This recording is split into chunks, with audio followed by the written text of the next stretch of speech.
Grand Matin Sud Radio, 7h-10h.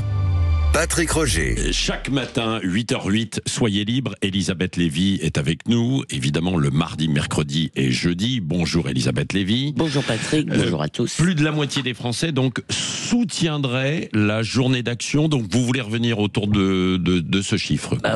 Surtout de cette journée, parce que ça m'étonne un peu. Mais enfin bon, c'est un sondage de la BFM, c'est sérieux. Et 56% soutiennent. Tout ce que disent les sondages quand même. Non, enfin, c'est une espèce de tendance. Voilà, c'est une mesure de l'humeur. Donc, 56% soutiennent ou au moins ont de la sympathie et un quart seulement désapprouvent. Alors, soyons clairs, si on interrogeait les commerçants, les indépendants, tous ces gens dont beaucoup se sont levés à 4 heures du matin pour travailler quand même, le résultat serait sans doute très différent. Leur problème à eux, c'est souvent, ce n'est pas d'avoir des jours fériés qui, pour eux, sont souvent travaillés, c'est les journées de vente perdues, les pillards et les casseurs. Bon, je ne suis pas sûr que l'adhésion sera aussi élevée ce soir si les Black Blocs et des militants chauffés par toutes sortes de discours cassent, agressent des policiers et offrent des images de guérilla urbaine. Cependant, je ne sais pas du tout si ça va se passer. Peut-être, je l'espère, que ce sera très calme. Alors bon, je suis quand même un peu étonné par ce succès parce qu'on proteste contre un budget qui n'est plus sur la table, contre un gouvernement démissionnaire et aussi, en fait, si on regarde bien, ça va être essentiellement une grève de fonctionnaires où là, les syndicats risquent de mobiliser quand même massivement. C'est plus massif aujourd'hui, mais quand même pas mal. Alors, je les ai entendus, ces syndicats, ils parlent du musée des horreurs du budget, d'une brutalité sans précédent. Pourquoi? À propos du projet de suppression de 3000 postes dans la fonction publique et du non-remplacement d'un départ à la retraite sur 3. Donc, si vous voulez, si ça, c'est le musée des horreurs, la brutalité, l'Angleterre de Dickens, on n'est pas rendu.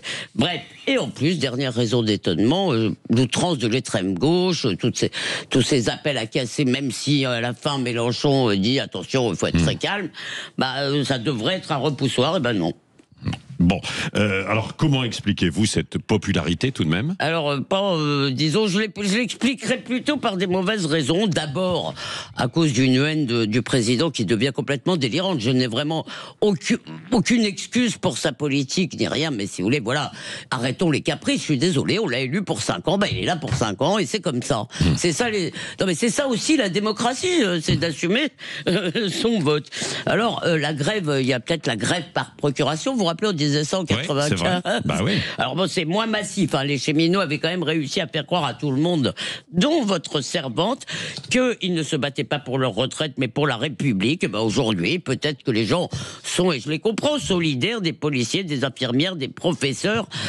Seulement, voilà, on fera aucune économie, on va jamais s'en sortir si on diminue pas notre pléthorique fonction publique d'une façon ou d'une autre. Et puis, il y a ce consensus suicidaire pour ce que Françoise appelle la République sociale en général et la réforme des retraites en particulier. Oui, je crois que c'est suicidaire parce que finalement, ça revient toujours à la même chose. Ça revient à écraser les jeunes actifs, notamment, sous les cotisations, à les empêcher de progresser. C'est ça, en fait. C'est que ce refus du réalisme en matière de retraite me désole. Que les Français vivent plus longtemps, n'y change rien, c'est sacré. Et puis, je termine vite là-dessus, il y a cette croyance partagée par tout le monde, et si vous voulez, alors là, c'est massif aussi, c'est aussi chez les électeurs de droite, c'est que comment on va s'en sortir? C'est simple, pas en faisant tous des efforts, non, ça c'est pas juste, c'est vrai que c'est pas juste, mais bon, c'est pas comme ça, c'est en faisant payer les riches, parce que ça c'est juste. Donc, on va se lancer dans un débat absurde, si vous voulez, et on va finir par taxer évidemment l'outil de travail, ça va se terminer comme ça, et désolé, on ne s'appauvrit pas parce qu'il y a des milliardaires, à mon avis chez nous il n'y en a pas assez, on s'appauvrit parce qu'on produit moins de richesses, voilà.